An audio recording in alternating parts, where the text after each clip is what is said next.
What if the smartest way to build a custom coastal home is, well, to let someone else handle the most stressful 50% of the work and you just step in for the finish line? Right. Just skipping the hardest part of the process. Exactly. Welcome to today's deep dive. We are unpacking the unique economics of partially finished new construction and why it might actually be like a hidden arbitrage opportunity for you. It's definitely an interesting model to analyze for sure. Usually buyers are looking at either completely raw land or, fully finished homes. Right, where you're locked into someone else's choices. But first, before we get into all that, I have to give you the official details on the property serving as our case study today. The listing agent is Beth Thomas of Epique Realty. This is the address 109 Linden Street, Jarvisburg, NC 27947. Perfect. And I think our mission today is really to figure out how stepping into a project midstream can bypass those bureaucratic nightmares while still offering you total design control. Yes, exactly. Okay, let's unpack this. Because I have to admit, when I first hear about a mid-construction sale on a 2025 build, my instinct is to look for a red flag. Oh, sure. I mean, people automatically assume a dried up budget or maybe a structural issue. Right. But this one is a 1,950 square foot tri-level layout with 3 bedrooms and 4 bathrooms. Why are we looking at this as a strategic sweet spot?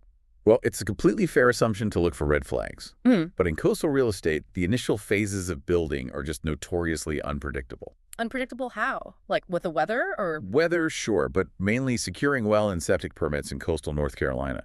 It involves months of bureaucratic red tape Yeah. and, unpredictable soil testing. Oh, wow. That sounds exhausting. It really is. What's fascinating here is that the site plan is already drawn up and ready for those specific permits. Having that underlying groundwork prepared means that buyer bypasses the most volatile phase of construction. Ah, that makes a lot of sense. It's like buying a high-end computer where someone has already installed the motherboard and dealt with, like, all the complicated wiring. Yeah, exactly. But you still get to pick the graphics card and the monitor. Yes. The essential infrastructure is there, meaning you don't have to pour the foundation on those 3 bedrooms, Yeah. but you still control the final user experience. That's a highly accurate way to look at it. And the pricing reflects that specific strategic position. It's listed at $275,000, which actually aligns exactly with its current estimate. Wow, right on the money. Yep.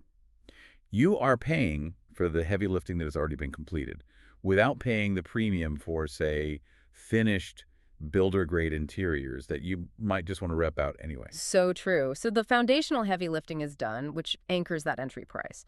But to understand if that investment is actually sound, we have to look at what's happening just outside those partially finished walls. Right. The location is key here. Totally. This property is nestled in a peaceful waterfront community with private community beach access. But it's still only about 15 minutes away from the beautiful main beaches of the Outer Banks. And that geographical positioning is exactly what anchors the long-term math. Yeah. You are insulated from the heavy tourist foot traffic of the main strip. Which I imagine appeals to a very specific, stable demographic, right? Exactly. When we look at the data, this location generates a rent estimate of $2,720 a month. Wait, really? Almost $3,000 a month? Yeah, $2,720. Which means the arbitrage opportunity comes from being close enough to the water to command those strong rental rates, but far enough away to serve as a quiet primary residence. Right. If you want to pivot your strategy down the line, Yeah. that adaptability is the real asset here. I love that. Having options is always the best strategy. For sure. If the short-term vacation rental market fluctuates, that monthly potential provides a really reliable safety net for long-term leasing. The partially finished physical structure gives you total aesthetic control. While the zoning and location give you long-term financial flexibility. You hit the nail on the head. To pull this all together, taking over a brand new, customizable tri-level home in Jarvisburg isn't about inheriting someone else's problem. No, not at all. It's really about letting someone else fight the coastal bureaucracy so you can focus entirely on the architecture and, the investment potential. It completely shifts your energy from managing red tape to focusing on your actual objective. Mhm. Whether that's building a portfolio or just creating a personal retreat. Which leaves us with a pretty inspiring question for you to think about today. If you were handed the keys to this blank architectural canvas right now, where the heavy lifting is done but the aesthetic is entirely up to you, what unique vision or personal style would you bring to life to create your ultimate coastal retreat?